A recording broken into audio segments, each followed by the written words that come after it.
Another video for you with new stories, especially from Ethiopia. Firstly, Ethiopian Federal Housing Corporation today inaugurated two villages with modern, newly constructed houses.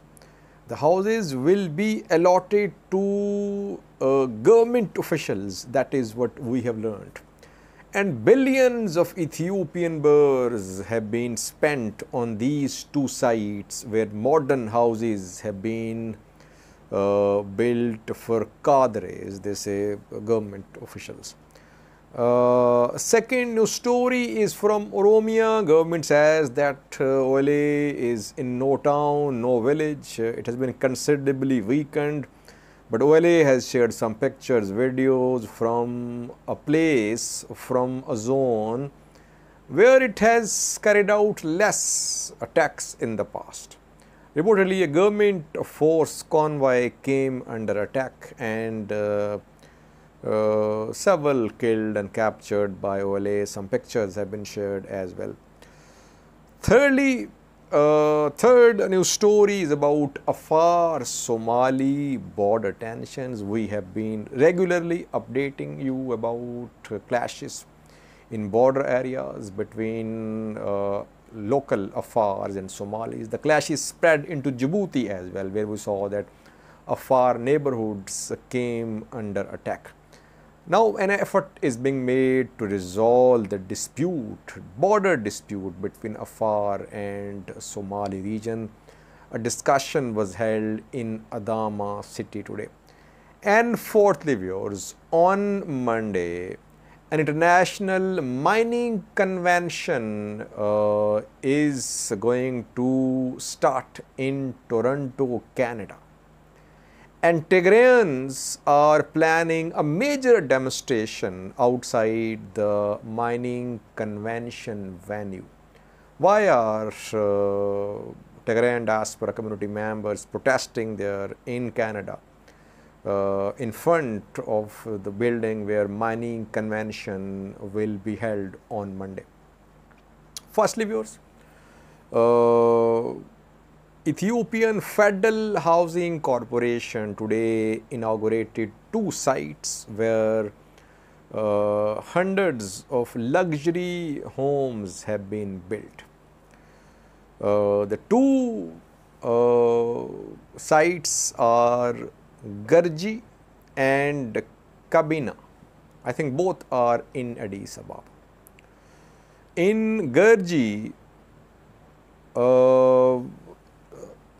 dozens of houses have been constructed and 3,066 million Ethiopian birrs have been spent on the construction of these modern houses. You can see pictures on your screen. These are the newly constructed modern houses in Garji. A similar site was inaugurated in Kabina as well. Rashid Kamal, who is executive director of Ethiopian Federal Housing Authority, Adanich Ababe, Addis Ababa Mayor, and several others were there to attend the inauguration ceremony of these two sites. Who will these houses be allotted to? Will the houses be allotted to common Ethiopians, ordinary, poor Ethiopians, or will they be given to some other sections of society? What we have learned is that these houses are for government employees, cadres. If you remember, a few days ago, Ethiopian PM Abiy warned cadres that they were involved in corruption. But billions of Ethiopian birrs have been spent on the construction of these houses for government officials. And this project was pending for several years. Then in the last 18 months, this Garji site was completed. Now houses are complete. This village, which spans 3 hectares of land, it spans across 3 hectares of land. It is now fully functional, you can say, and the houses will be allotted. Now, question viewers, for the last 18 months, this construction was going on. Billions of Ethiopian birrs have been spent on the construction of these houses. And in the last 18 months, thousands have been dying for malnutrition, for lack of food. Even now, government is begging for financial assistance from abroad. In Tigray, Amhara, Afar-Somali region, millions are in dire need of food aid, while the government is spending billions of Ethiopian birrs on constructing lavish houses for government officials. And PM Abiy's government is building Menelik Palace as well, a huge project, even bigger than Govt, with PM Abiy's residence, office and some other buildings as well, which will cost around 50 billion Ethiopian birrs. So this shows the priorities of the government. I think when there is crisis, all resources should be directed towards hunger alleviation, poverty alleviation, towards feeding people, towards eradicating malnutrition. People would say, Sajid, you oppose every good initiative of the government. Government is trying to provide houses to government officials who are also affected by inflation, by rising food prices, and you just need something to criticize the government. Well, I have shown you the pictures. You can see for yourself what Ethiopia needs now. Does it need these luxury houses for government officials? Or does it need food, medicine for the people who are dying? It's for you to decide. Second news story is from Oromia region, where government says OLA has been weakened. It's nowhere in any village or town of Oromia region. That is what Colonel Garrison said. But Oromo Liberation Army has shared some pictures and videos as well.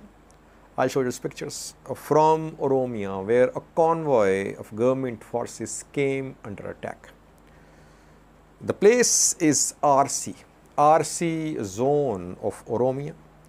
And here in Arsi, Limo and Tijo are two villages. In Limo and Tijo villages, government forces were ambushed by OLA fighters. 25 casualties are being reported on government side. OLA says that 25 government soldiers have been killed in these two villages and 3 have been taken prisoner. OLA has shared some pictures of government soldiers taken prisoners, weapons seized from them. You can see on your screen. Government again says that OLA is finished. Secondly, in a previous video, we reported about the abduction rather, of a judge in Oromia, Solomon. No one knew who abducted him, but abductors were demanding ransom for his release. Now, reportedly, Solomon Asfiu has been released, the judge who was abducted a few days ago. People point fingers towards OLA, that OLA kidnapped him and demanded ransom. Now, how has he been released? By paying ransom or through some operation? We don't know. No news of any operation to release, to secure the release of Solomon Asfiu. So it seems that ransom was paid to get Solomon released. He has been reunited with his family. Third news story is about Afar-Somali border clashes. We know that Undofo, Garbaise and some other places are a bone of contention between Afar and Somali regions for years.